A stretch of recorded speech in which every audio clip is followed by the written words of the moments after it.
Okay, class 6. In the last video, we have discussed up to the question number 9. Now we are going to discuss question number 10. Question number 10 में क्या दिया हुआ है आपको? In the given figure, angle measure 30 degree. Means एक figure दिया हुआ है और उसमें 30 डिग्री का एंगल बना हुआ है. तो फिगर क्या है? इस तरह से.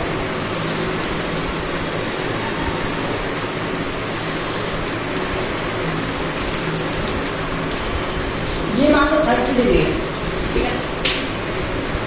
और उसने कहा कि ये फिगर जो है वो एक एल सर्किल इस तरह से बना हुआ है, ठीक है. और उसने कहा कि ये जो 30 डिग्री का एंगल है, ये एंगल मैग्नीफाइंग ग्लास से देखा जाए, मतलब उसे बड़ा करके देखा जाए. मैग्नीफाइंग ग्लास आता है ना, जिससे आप बड़ा करके देखते हो. तो इसे अगर बड़ा करके देखा जाए तो क्या इस एंगल में कोई चेंज होगा? नहीं होगा. रीजन क्या है मैं बता दूं. जैसे जैसे आप इसे बड़ा करोगे तो इसका राउंड ऑफ फिगर में जो मेजरमेंट का टाइप है वो भी क्या होता जाएगा, इस तरह से लार्ज होता जाएगा, ठीक है. पूरा जो बेस है वो भी क्या हो रहा है, बड़ा हो रहा है. बेस भी क्या हो रहा है, बड़ा हो रहा है. तो एंगल भी क्या होता जाएगा, उस हिसाब से बड़ा होता जाएगा. तो उसके रिस्पेक्ट में जो एंगल है उसमें क्या आएगा, नो चेंज, ठीक है. तो angle will no change, angle will no change, no change with same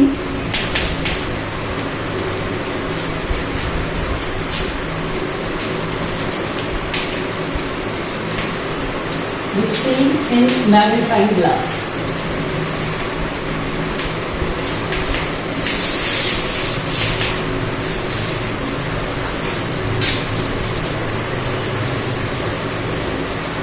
तो मैग्नीफाइंग ग्लास से जब आप इस फिगर को देखोगे तो इसमें कोई चेंज नहीं आएगा, क्योंकि वो जो शेप है उसके साथ में उसका बेस और मेजरमेंट का बेस दोनों ही क्या हो जाएंगे, एनलार्ज हो जाएंगे. ओके. अब 11th देखिए. 11th में क्या दिया हुआ है आपको, एक एंगल डायग्राम बनाया हुआ है इस तरह से.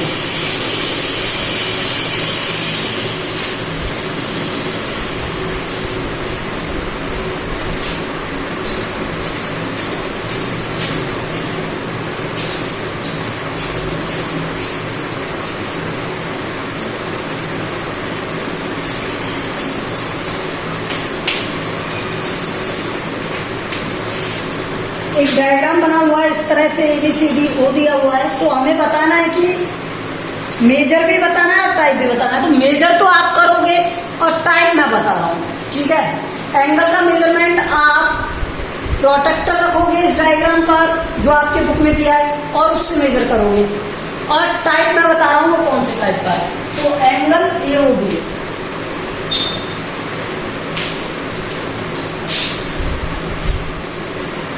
Angle AOC,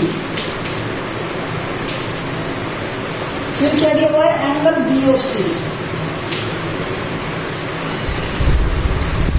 angle DOC,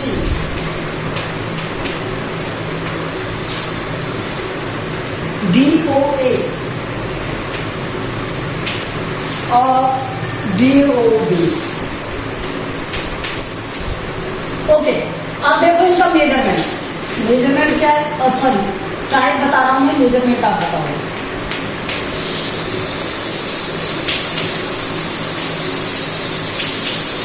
measurement आप लिखो, ठीक है. मेजरमेंट क्या लिखोगे आप, तो यहां से देखो AOB ये है ना. तो देखो ये 90 से स्मॉलर है तो एक्यूट एंगल, ठीक है, एक्यूट एंगल. उसके बाद दिया है AOC. तो ये 90 डिग्री से ग्रेटर है ऑब्ट्यूज एंगल. मेजरमेंट आप करके लिखोगे नहीं, ये ध्यान रखना. उसके बाद क्या दिया हुआ है, BOC. तो ये तो 90 की तरह दिख रहा है. एक मिनट लगने से ये 90 की तरह दिख रहा है मुझे, तो मैं यहाँ पे राइट एंगल लिख देता हूँ. आप मेजर कर लेना, शायद ये राइट एंगल बन रहा है, राइट एंगल, ठीक है. और BOC अगेन 90 डिग्री से ग्रेटर है, तो ये क्या आएगा, ऑब्ट्यूज. बाद क्या दिया हुआ है DOA, DOA, तो ये भी ऑब्ट्यूज। और DOB, DOB, तो ये हो गया क्या obtuse.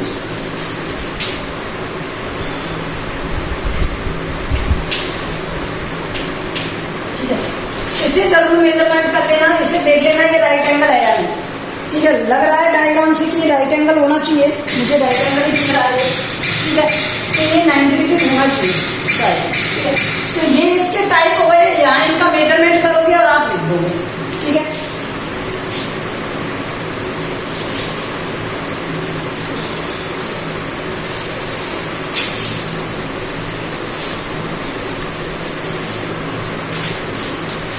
now let's see next 5.5 में क्या दिया हुआ है आपको, which of the following are models for perpendicular lines. आपको बताना है कि परपेंडिकुलर लाइंस के लिए कौन कौन से मॉडल्स बने हुए हैं। तो फर्स्ट में दिया हुआ है adjacent edge of table top, table है टेबल, और टेबल का ये है टॉप, इस तरह से टेबल है और उसका एक टॉप है ये। ठीक है, और उसकी एडजेसेंट एज मतलब ये वाली एज और ये वाली एज। ठीक है, ये ऐसे दी हुई है इस टेबल की, तो इस टेबल की जो एज है वो 90 डिग्री पर होंगी या नहीं होगी, होती है ना। अपने टेबल पे हम देखते हैं वो 90 डिग्री पर ही तो होती है। तो फर्स्ट वाले में होगा ये, तो फर्स्ट वाला होगा। ठीक है, क्वेश्चन नंबर फर्स्ट वाला होगा 90 डिग्री पर, और 90 डिग्री पर सेकंड वाला lines of railway track. Railway track की लाइंस इस तरह से होती हैं, तो क्या इसमें होगा 90 डिग्री का एंगल होगा क्या, नहीं होगा। ये लाइन इस लाइन के 90 डिग्री में है क्या, ये लाइन इस लाइन के 90 डिग्री में है क्या, नहीं है, ये तो पैरेलल है, तो 90 डिग्री का बना रही है। तो यहाँ पर इन दोनों के बीच में 90 डिग्री एंगल नहीं है। ठीक है, तो इसमें नहीं होगा। तो देखो फर्स्ट वाली में यस, सेकंड वाली में नो, थर्ड वाली में देखो the line segment forming letter L. अब एल बनाया आपने ये, तो इसमें 90 डिग्री बन रहा है क्या, yes. 4 the letter B, B shape में कहीं 90 डिग्री बनता है क्या, नो। ये क्वेश्चन नंबर क्या हो गया 1।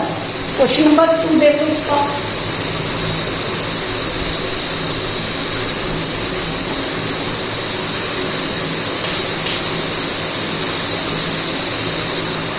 Question number 2, let P Q line segment be the perpendicular to the line segment X Y. मान लो ये एक एक्स वाई है, एक लाइन सेगमेंट है, और ये एक लाइन सेगमेंट है पी क्यू, यहाँ पर एक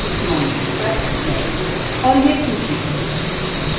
ठीक है, ये एक लाइन सेगमेंट है, इसे आगे भी ड्रॉ कर सकते हो, कोई प्रॉब्लम नहीं, यहाँ ड्रॉ कहीं ड्रॉ कर कैसे। ठीक है, let P Q X Y intersect at point A. तो ये जहां इंटरसेक्ट कर रही है वहां पर एक पॉइंट है ए, ये इंटरसेक्ट कर रही है इस वाले पॉइंट ए पर। ठीक है, अब आपको बताना है what is the measurement of angle P A Y. तो इस वाले एंगल का मेजरमेंट बता दो मुझे क्या होगा। तो वो एंगल क्या होगा, 90 डिग्री होगा। क्या होगा, 90 डिग्री होगा। Angle P A Y 90 degree क्या बनेगा, 90 डिग्री बनेगा। क्योंकि आपको पता है एक लाइन और उसका दूसरी एक परपेंडिकुलर लाइन, परपेंडिकुलर मतलब 90 डिग्री जो बनाते हैं उसे परपेंडिकुलर लाइन कहते हैं। ये मैंने आपको बताया था जब हम लाइन की स्टडी कर रहे थे। ठीक है, लाइन के टाइप्स बताए थे। तो यहाँ से ये वाली लाइन इस लाइन पे परपेंडिकुलर है, तो ये लाइन परपेंडिकुलर है, तो ये एंगल क्या बन रहा होगा, 90 डिग्री बन रहा होगा। क्या बन रहा होगा, 90 डिग्री बन रहा होगा। ठीक है,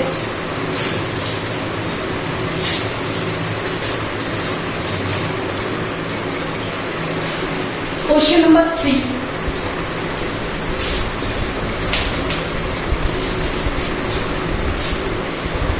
there are 2 set square in your box. आपके बॉक्स में सेट स्क्वायर होते हैं, एक में 30 डिग्री 60 डिग्री वाला होता है, एक में 45 वाला होता है।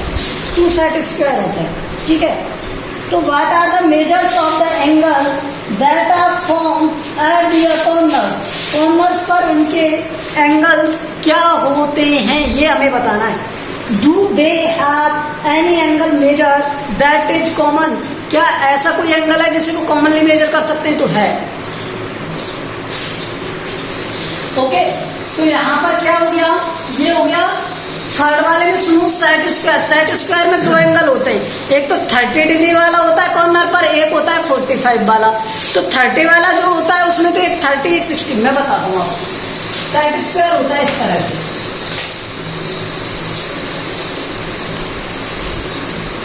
और एक होता है इस तरह से।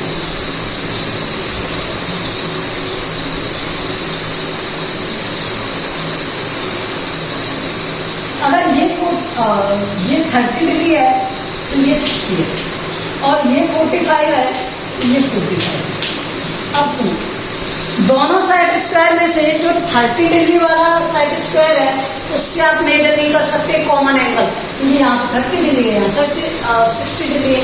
मेजर कर पाओगे? नहीं कर पाओगे।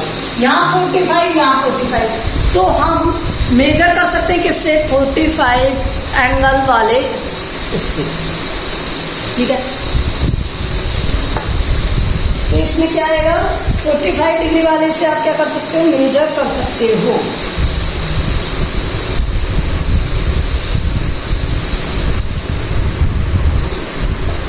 इसमें मैं लिखा देता हूं आपको, 1 set square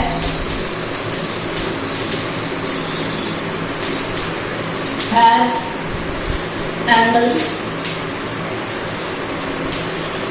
30, 60, 90. So this can't measure common angle.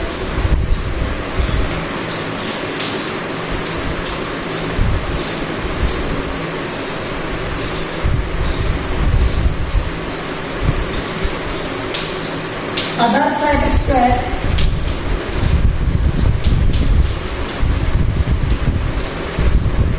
has angles 45, 90. So this side square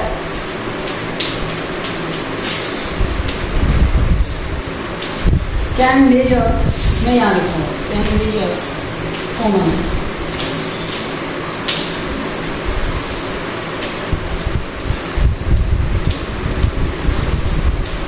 okay, तो ये समझ में आया। तो जो 45 है ये कॉमन एंगल मेजर करेगा और ये मेजर नहीं करेगा। ओके,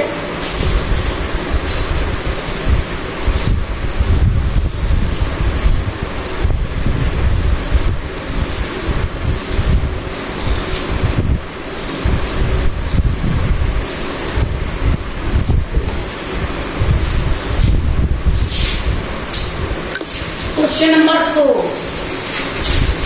क्वेश्चन नंबर 4 क्या है? Question number 4 is there is a line segment. एक लाइन बनी हुई है इस तरह से, देखो।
से आपको क्या दिया हुआ है, C इक्वल टू EG, क्या ये इक्वल है CE इक्वल टू EG? तो ये इक्वल है क्योंकि दोनों में दो दो पार्ट ही क्या है, कॉमन है। तो देखो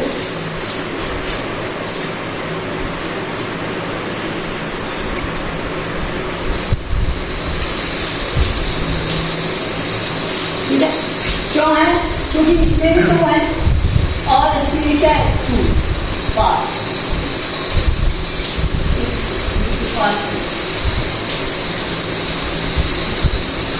या फिर मैं क्या लिख सकता हूं, इसे इस तरह भी लिख सकता हूं, देखो C क्या बन रहा है, CD प्लस B,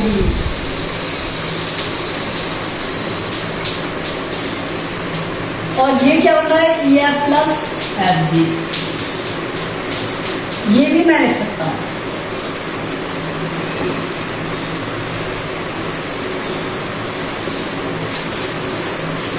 ठीक है, तो ये क्या है, दोनों पार्ट इक्वल है इसमें।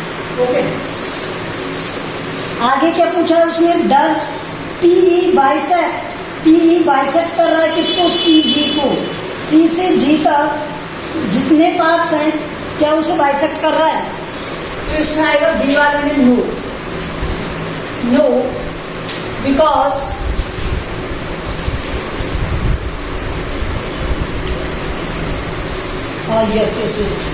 यस ये से CG पूछा है ना, इसमें CG यस तब तो करेगा, तो CG वाले में तो यस बिकॉज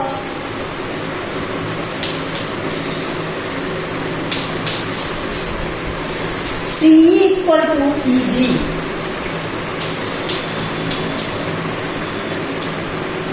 ठीक है, दोनों CE इक्वल टू क्या है EG, और E is the mid point of CG and E is mid point of, दोनों के बीच में है ना ये मिड पॉइंट ऑफ CG। अब इसका C वाला पॉइंट देखो, identify any 2 line segment for which PE is perpendicular bisector. तो देखो एक तो DF है एंड 2 पूछे ना उसने, तो सेकंड क्या हो जाएगा, CG हो जाएगा।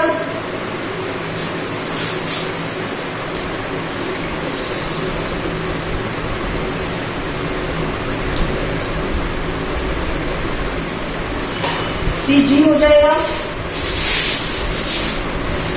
और अगर आपको और लिखने हैं तो क्या हो जाएगा, इक्वल डिस्टेंस पर होना चाहिए, PE से इक्वल डिस्टेंस काउंट कर लो 1-1 पार्ट करके। देखो जैसे E से एक डिस्टेंस पर ये है, एक डिस्टेंस पर ये, तो इसका क्या हो गया D और F। इसी तरह ये इससे 2 डिस्टेंस पर है, इससे 2 डिस्टेंस काउंट कर लो तो CG हो गई।